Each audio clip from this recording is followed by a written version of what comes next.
Hello bloomers, welcome back to KK Tech Boom. In the previous video, we learned about data types in C programming. Now we know how to store different types of data. But how do we perform calculations like addition, subtraction, multiplications, and comparison on those values? That's exactly what we will learn in today's video, operators in C programming. So let's get started. What are arithmetic operators? Our definition பார்க்கலாம். Arithmetic operators are used to perform mathematical calculations on operands. இந்த இடத்துல உங்களுக்கு ரெண்டு elements பற்றி தெரியணும். ஒன்று வந்து ஆப்ரேட்டர்ஸ்னால் என்னென்னு தெரியணும். செகண்ட் வந்து ஆப்ரண்ட்னா என்னென்னு தெரியணும். ஸோ ஃபர்ஸ்ட் ஆப்ரேட்டர்னா என்னென்னு பார்க்கலாம். ஆப்ரேட்டர் அப்படின்னா ஒரு சிம்பிள். இந்த சிம்பிளை யூஸ் பண்ணி தான் டேட்டா மேலே நம்ம ஒரு ஆப்ரேஷன் வந்து பெர்ஃபார்ம் பண்ணுறோம். Second one operand. ஆப்ரண்ட் அப்படின்னா என்னென்னா, இப்போ ஒரு எக்ஸாம்பிளுக்கு a + b = அப்படின்னு ஒரு ஆப்ரேஷன் இருக்குன்னு வச்சுக்கோங்க. இதில் ப்ளஸ்ஸுங்கிற சிம்பிளை யூஸ் பண்ணி a அண்ட் b மேலே ஒரு ஆப்ரேஷன் வந்து பெர்ஃபார்ம் பண்ணுறோம். ஸோ அதனால் a அண்ட் b வந்து ஆப்ரன்ஸ், ப்ளஸ்ஸுங்கிறது ஆப்ரேட்டர். இன்னொரு எக்ஸாம்பிள் சொல்கிறேன். இப்போ கேல்குலேட்டரில் யூஸ் பண்ணுறீங்க. கேல்குலேட்டரில் 2 + 3 = கொடுத்தா என்ன ஆன்சர் வரும்? 5ன்னு வருமா? ஸோ இந்த இடத்துல 2 அண்ட் 3 இதுதான் வந்து ஆப்ரண்ட், ப்ளஸ்ஸுங்கிறது ஆப்ரேட்டர். ஸோ கேல்குலேட்டர் யூஸ் பண்ணுற சிம்பிள் மாதிரி தான் சி ப்ரோக்ராமிங்லேயும் ஆப்ரேட்டர்ஸ் வந்து யூஸ் பண்ணுறோம். அரித்மெட்டிக் ஆப்ரேட்டர்ஸ் டெஃபினேஷன் பார்த்தோமா? அதாவது அரித்மெட்டிக் ஆப்ரேட்டர்ஸ் எதுக்கு யூஸ் பண்ணுவாங்கன்னா, மேத்தமெட்டிக்கல் கேல்குலேஷன்ஸை பர்ஃபார்ம் பண்ணுறதுக்கு யூஸ் ஆகிறது தான் அரித்மெட்டிக் ஆப்ரேட்டர்ஸ். ஸோ மேத்தமெட்டிக்கல் கேல்குலேஷன்ஸுக்கு தான் அரித்மெட்டிக் ஆப்ரேட்டர்ஸை வந்து நம்ம யூஸ் பண்ணுவோம். Like addition, subtraction, multiplication, division, remainder மாதிரி இந்த மாதிரியான கேல்குலேஷன்ஸ்லாம் பண்ணுறதுக்கு தான் அரித்மெட்டிக் ஆப்ரேட்டர்ஸ் வந்து யூஸ் பண்ணுறோம். அரித்மெட்டிக் ஆப்ரேட்டர்ஸில் மொத்தம் 5 டைப் இருக்குது. First one addition, second subtraction, third multiplication, fourth division, fifth modulus or remainder. இந்த 5 டைப்ஸையும் ஒன் பை ஒன் பார்க்கலாம். First one addition operator. Addition ஆப்ரேட்டரில் ப்ளஸ்ஸுங்கிற ஆப்ரேட்டர் வந்து 2 வேல்யூவை ஆட் பண்ணும். எக்ஸாம்பிளுக்கு 10 + 20 = 30.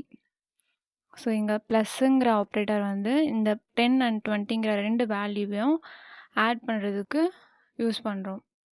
இதோட ரிசல்ட் வந்து 13 இருக்குது பார்த்தீங்களா? இந்த 30ங்கிற ரிசல்ட் வேரியபிளில் ஸ்டோர் ஆகும். Second one subtraction operator. So இந்த ஆப்ரேட்டர் எதுக்கு யூஸ் பண்ணுவாங்கன்னா, ஃபஸ்ட்டு வேல்யூவிலேருந்து செகண்ட் வேல்யூவை சப்ராக்ட் பண்ணுறதுக்கு யூஸ் பண்ணுவாங்க. எக்ஸாம்பிளுக்கு 20 - 10 = 10. 20ங்கிறது ஃபஸ்ட்டு வேல்யூ, 10ங்கிறது செகண்ட் வேல்யூ. ஸோ 20லேருந்து 10 மைனஸ் பண்ணுறதுக்கு இந்த சப்ராக்டர் ஆப்ரேட்டர் வந்து யூஸ் பண்ணுறோம். ஸோ இதோட ரிசல்ட் வந்து வேரியபிளில் ஸ்டோர் ஆகும். Third one multiplication. ஸோ இந்த மல்டிப்ளிகேஷன் ஆப்ரேட்டர் 2 வேல்யூஸை மல்டிப்ளை பண்ண யூஸ் பண்ணுறோம். 5 × 4 = 20. ஸோ 5 அண்ட் 4 இந்த 2 வேல்யூவை மல்டிப்ளை பண்ணுறதுக்காக இந்த மல்டிப்ளிகேஷன் ஆப்ரேட்டர் யூஸ் பண்ணுறோம். Fourth one division operator. இந்த ஆப்ரேட்டர் எதுக்கு யூஸ் பண்ணுறாங்கன்னா, ஃபஸ்ட்டு வேல்யூவை செகண்ட் வேல்யூவால் டிவைட் பண்ணுறதுக்கு யூஸ் ஆகும். எக்ஸாம்பிளுக்கு 20 / 5 = 4. கோட் ரைட் சைடில் கோட் கொடுத்துருக்கேன். int a = 20, int b = 5, int result = a/b, print %d ரிசல்ட்டுன்னு கொடுத்துருக்கோம். ஸோ ஏயோட வேல்யூ 20, பியோட வேல்யூ 5. a / 5னா 20 / 5. ஸோ ரிசல்ட் வந்து பிரிண்ட் பண்ணும். இன்னொரு எக்ஸாம்பிள் சொல்கிறேன். ஏவோட இடத்துல 10ங்கிற வேல்யூ கொடுத்துக்கோங்க, பிங்கிற இடத்துல 3ங்கிற வேல்யூ கொடுத்துக்கோங்க. ஸோ அவுட்புட் என்ன வரும்? 3ன்னு தான் வரும். டிவிஷன் ஆப்ரேட்டரில் இன்னொரு இம்பார்ட்டண்ட்டான ஒரு விஷயம் என்னென்னா, 2 இன்டீஜர் வேல்யூ வந்து டிவைட் பண்ணும்போது டெசிமல் பார்ட் வந்து ரிமூவ் ஆகிடும். இங்கே 10 3ஆல் டிவைட் பண்ணும்போது 3ன்னு தான் வரும், 3.33ன்னு வராது. அவுட்புட் 3ன்னு தான் வரும், 3.33ன்னு கிடையாது. ஸோ டெசிமல் பார்ட் வந்து ரிமூவ் ஆகிடும். Fifth one modulus operator. Modulus operator வந்து கோஷன்ட்டை கொடுக்கறதுக்காக டிவிஷன் முடிஞ்சதுக்கு அப்புறமா மிச்சம் இருக்கிற ரிமைண்டரை வந்து ரிட்டர்ன் பண்ணும்.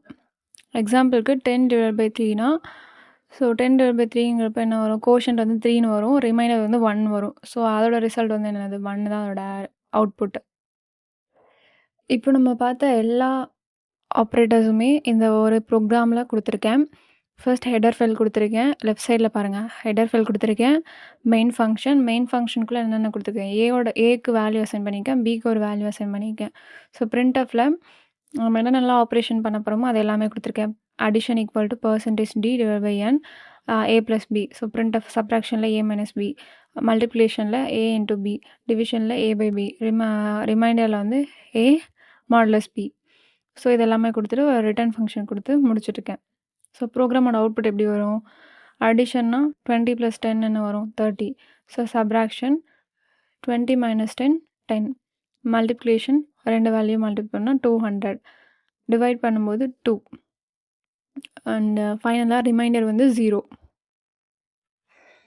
ஓகே காய்ஸ், வீடியோ முடிக்கிறதுக்கு முன்னாடி அரித்மெட்டிக் ஆப்ரேட்டர்ஸ் யூஸ் பண்ணும்போது கண்டிப்பாக ஞாபகம் வச்சுக்க வேண்டிய 4 இம்பார்ட்டன்ட் பாயிண்ட்ஸ் வந்து பார்த்துடலாம். First point, operator precedence.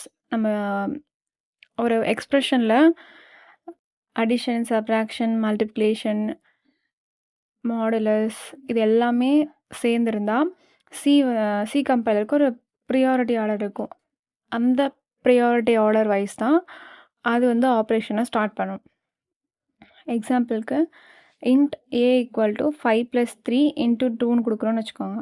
இப்போது இதோட பிரிண்ட்எஃப்ல இதோட ஆன்சர் என்ன வரும் நமக்கு அவுட்புட்டு. ஸோ நீங்கள் என்ன நினச்சிப்பீங்க, 16ன்னு நினைப்பீங்க கரெக்டாக. பட் இதோட கரெக்ட் ஆன்சர் 11.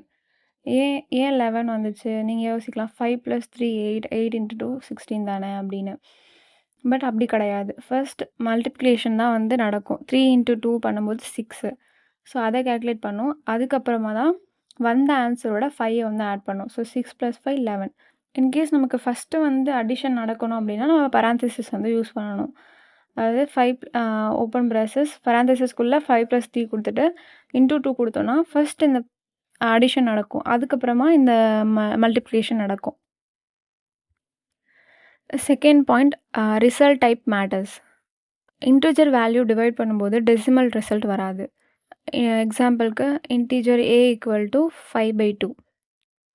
ஸோ நம்ம எக்ஸ்பெக்ட் பண்ணுற ஆன்சர் என்னவாக இருக்கும், 5/2னா என்ன வரும், 2.5ன்னு நினைப்போம் கரெக்டாக.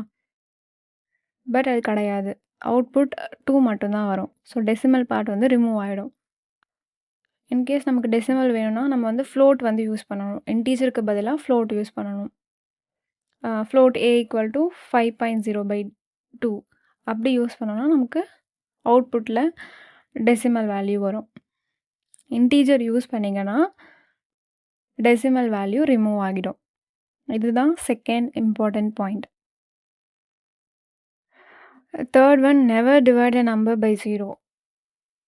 ஒரு நம்பரை 0வை டிவைட் பண்ணக்கூடாது. எக்ஸாம்பிளுக்கு இன்டீஜர் a = 10/0. ஸோ இந்த கோட் வந்து ரன் பண்ணால் ப்ரோக்ராமில் வந்து எரர் வந்து காமிக்கும். அதனால் டினாமினேட்டரில் 0 வராமல் பார்த்துக்கணும். இதுதான் third important point. Fourth and last important point, modulus operator needs integer value only. எக்ஸாம்பிளோட சொன்னால் உங்களுக்கு புரியும். 10 மாடுலஸ் 3 அதோட அவுட்புட் 1. ஸோ அதோட ரிமைண்டர் வந்து என்னது, 1. இதுதான் கரெக்டான ஃபார்மெட். இன்கேஸ் நீங்கள் வந்து இன்டிஜர் யூஸ் பண்ணாமல் ஒரு டெசிமல் வேல்யூ யூஸ் பண்ணுறீங்கன்னா 10.5 மாடுலஸ் 3ன்னு யூஸ் பண்ணிங்கன்னா கம்பைலர் வந்து இதை கம்பைல் பண்ண முடியாது. ஏன்னா மாடுலஸ் ஆப்ரேட்டர் வந்து ஃப்ளோட் ஆர் டபுள் வேல்யூஸ் வந்து சப்போர்ட் பண்ணாது. So it's only needs integer value. That's all for today's video. Hope you understand the concept clearly. If you found this video helpful, don't forget to like, share and subscribe to KK Tech Bloom. In the next video, we will learn about relational operators with simple examples. Until then, keep learning and keep blooming. I'll see you in the next video. Thank you.